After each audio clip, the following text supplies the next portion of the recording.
Olá, queridos, eu sou Paulo Portinho. Eu quero inaugurar uma série com vocês sobre o raio-x fundamentalista de algumas das empresas brasileiras.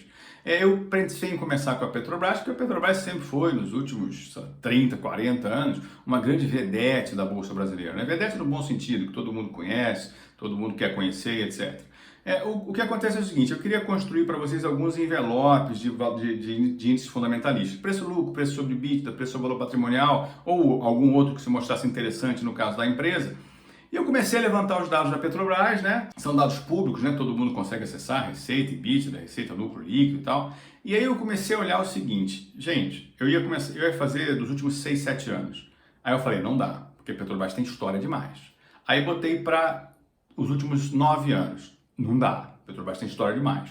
Aí eu falei, no mínimo eu preciso pegar o momento em que ela disse que descobriu o pré-sal, para as pessoas entenderem o que está acontecendo. Aí quando eu montei todos os dados da Petrobras, eu falei, Jesus, esses números, esses gráficos aqui contam a história do Brasil dos últimos 14 anos, dos últimos 15 anos.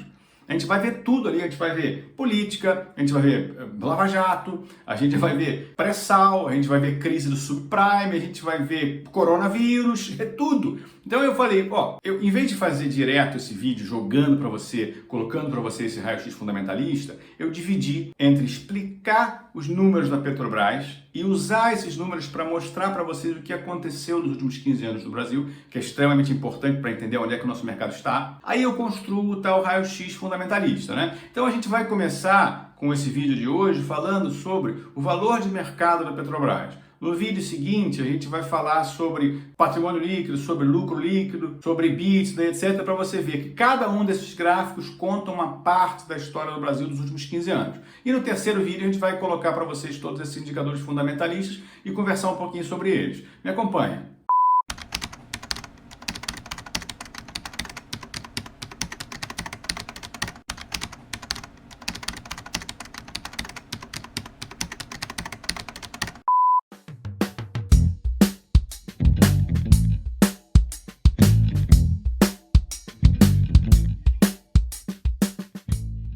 Olá, meus amigos, tudo bem? Vamos começar hoje falando sobre o histórico de preço de mercado. A Petrobras era uma empresa que oscilava na faixa de 200 bilhões de reais ali até 2007. Vocês estão percebendo que tem uma subida gigantesca da Petrobras em 2007 até mais ou menos comecinho de 2008, ali 21 de maio de 2008.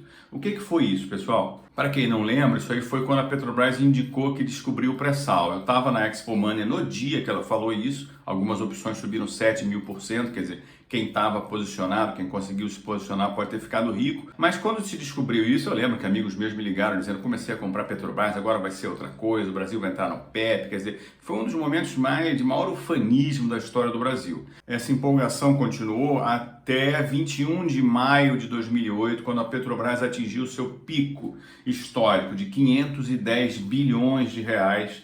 Isso dava na época, pessoal, cheguei a fazer um vídeo sobre isso também, em torno de 300 bilhões de dólares. Nesse momento a Petrobras chegou a ser uma das 5 maiores empresas de petróleo do mundo, mesmo produzindo 4 vezes menos do que a ExxonMobil, por exemplo. E aí você percebe que a crise de 2008 fez a Petrobras cair a valores menores do que tinha em 31 de 12 de 2005, abaixo ali perto de 150 bilhões de reais, de 510 para 150 bilhões. Essa história é bastante importante para o Brasil. A Petrobras ela chegou a bater 300 bilhões de dólares, 510 bilhões de reais, não só por conta da perspectiva do pré-sal, mas era um momento em que o petróleo estava 140 dólares, que o Brasil tinha acabado de ganhar o investment grade, quer dizer, existia uma confiança no país, etc. A gente tinha feito PAN e tinha a perspectiva de ganhar outras coisas, quer dizer, o Brasil estava numa situação bem diferente da situação que acabou vivendo 5, 6 anos depois daquilo.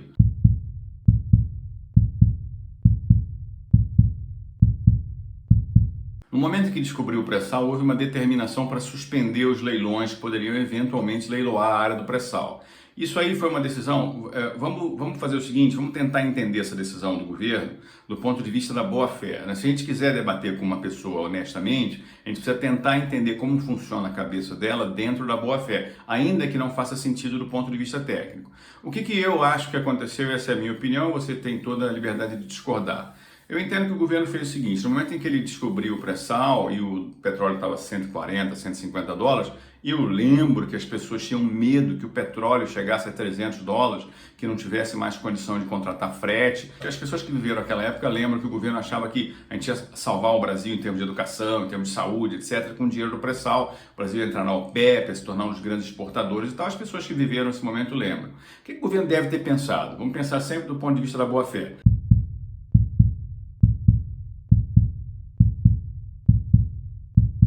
O governo entendeu o seguinte, não, isso aqui pode ser uma mina de ouro para sempre para o Brasil. Então, a gente não vai deixar que o estrangeiro venha aqui, coloque 150, 200 bilhões de dólares de investimento nos próximos 5 anos e o nosso pré-sal seja explorado eminentemente por empresas estrangeiras. Essa é uma visão bem socialista e tal, né? Uma visão de planejamento central, controle e tudo. Beleza, vamos supor que tenha sido isso. O que eles fizeram? Tentaram construir uma indústria nacional em torno desse futuro maravilhoso do pré-sal, futuro maravilhoso do petróleo. Então a gente não tinha praticamente uma indústria naval, construiu-se uma indústria naval. A gente não tinha uma indústria nacional de construção de sonda, a gente construiu uma indústria nacional de construção de sonda. O governo, para garantir isso, fez o quê? Começou a colocar um monte de conteúdos nacionais, 65%, 60%, então significa que tudo que ia ser feito tinha que ter algum trabalho aqui, algum lucro gerado aqui dentro no Brasil, etc. O que aconteceu foi que todas as grandes empreiteiras, de certa maneira, criaram o seu braço petrolífero, né? O seu braço que ia trabalhar na área de serviço e tal. Então eu não quero que venha para cá a Schlumberger para fazer todos os reparos dos navios. Eu quero que tenha uma empresa brasileira, etc. Vamos imaginar que tenha sido isso na maior das boas fés e que a gente tenha uma intenção de aproveitar que nós teríamos centenas de bilhões de dólares vindo desse mercado e que a gente ia aproveitar para construir uma indústria nacional. Não vamos comprar de Singapura, não vamos comprar do Japão, não vamos comprar da Coreia, não vamos comprar da China, vamos fazer tudo aqui. Eu lembro que em 2010 estava dando uma aula na Bloomberg e as pessoas estavam dizendo que a Petrobras tinha contratado, sei lá, 20 ou 40 super navios petroleiros da indústria nacional e tal, seria não sei quantos milhões de dólares, centenas de milhões de dólares, bilhões e tal. Isso é um burburinho danado aqui no Brasil. Quando você abria a Bloomberg Internacional, a manchete era Petrobras vai gastar 400 milhões de dólares a mais do que gastaria se mandasse fazer em Singapura, se mandasse fazer na Coreia do Sul. Quer dizer, era essa a ideia. O estrangeiro olhava e falava assim, pô, tudo bem, esses caras eles estão optando por perder dinheiro, queimar dinheiro, para construir uma indústria local e etc. Assim, eu vou dizer o seguinte, se realmente o petróleo tivesse ido a $300, $400, talvez essa a aposta jamais seria boa do ponto de vista de geração de riqueza, né? Porque o capitalismo, para gerar riqueza, ele precisa de uma enorme liberdade.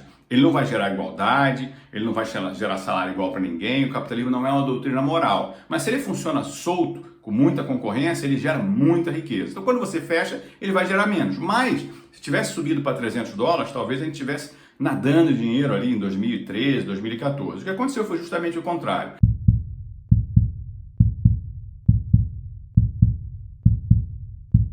O que aconteceu foi que a gente fechou o Brasil, construiu uma indústria e na hora que a gente foi soltar essa indústria, quer dizer, fazer o primeiro leilão do pré-sal, o petróleo tinha caído de $150 para $30, $40 e ninguém teve interesse, quer dizer, teve um grupo só interessado no leilão. Então isso, pessoal, sem considerar as questões, houve corrupção, houve isso, houve aquilo, não vou entrar nesse mérito. Quiseram construir um Brasil, uma indústria em cima de um pré-sal que seria a salvação do país. O que aconteceu, de fato, foi que a gente perdeu o timing. Quando a gente abriu o timing, os Estados Unidos já tinha dobrado a produção de petróleo dele, o petróleo já estava abundante no mundo e as empresas, infelizmente, não adianta se você tem dinheiro sobrando, você consegue sustentar uma indústria ineficiente. Se você tem dinheiro faltando, você obrigatoriamente tem que procurar as indústrias eficientes. Então foi exatamente o que aconteceu.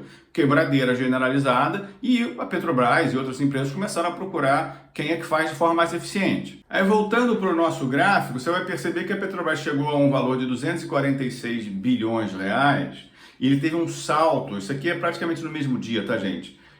Para 362 bilhões de reais. Aí você deve estar imaginando, como é que você consegue saltar essa quantidade toda em um dia? A Petrobras subiu aí 50% em um dia? Não foi isso que aconteceu.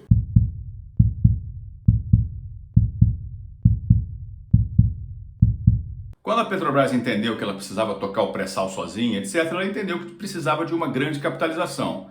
E aí houve aquele movimento para que as pessoas colocassem dinheiro na Petrobras. Quem viveu aquela época, lembra que o governo disse que ia aportar barris de petróleo.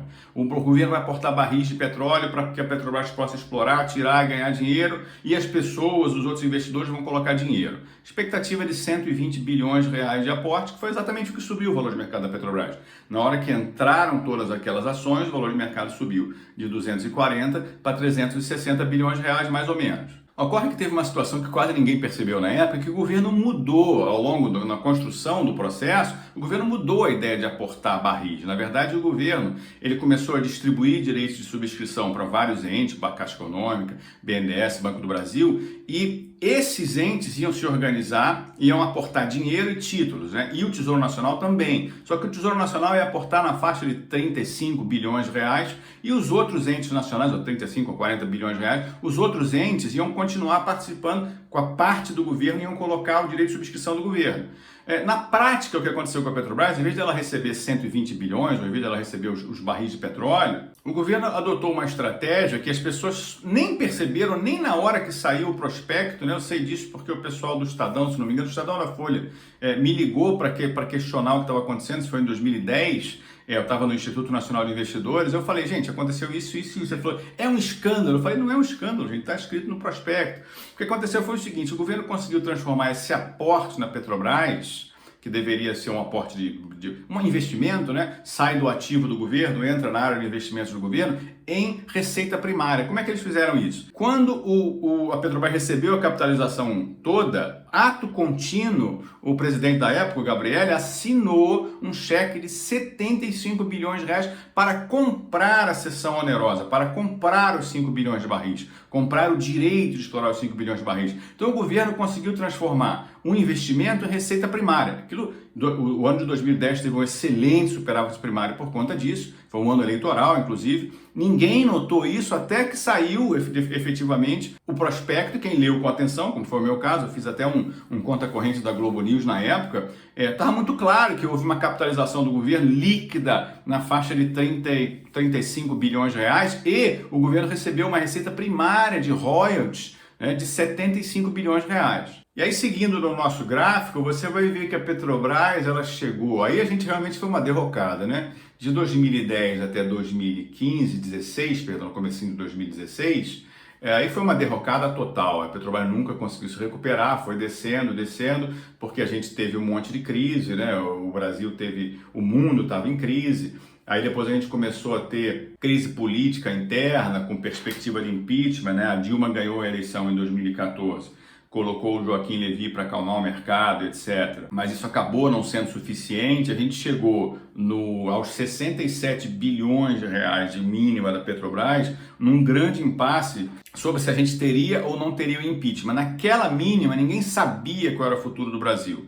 Então a Petrobras chegou a valer, esses 67 bilhões de reais devia ser mais ou menos, na época, de 16, 17 bilhões de dólares. Quer dizer, uma empresa que atingiu 300 bilhões de dólares estava valendo menos de 20 bilhões de dólares, né? Mas isso era nesse momento, isso era uma questão eminentemente brasileira. Então é que você vê que depois que houve a decisão do impeachment da Dilma, o mercado voltou naturalmente a acreditar e a Petrobras chegou a bater de novo seus 360 bilhões, e aí já em 2020, né? Essa queda que você está assistindo é uma queda que tem a ver com o coronavírus, não tem a ver exatamente com a companhia, que a companhia já praticamente voltou aos valores anteriores. Então, pessoal, esse foi o vídeo do valor de mercado da Petrobras. O próximo, a gente vai falar dos fundamentos da Petrobras.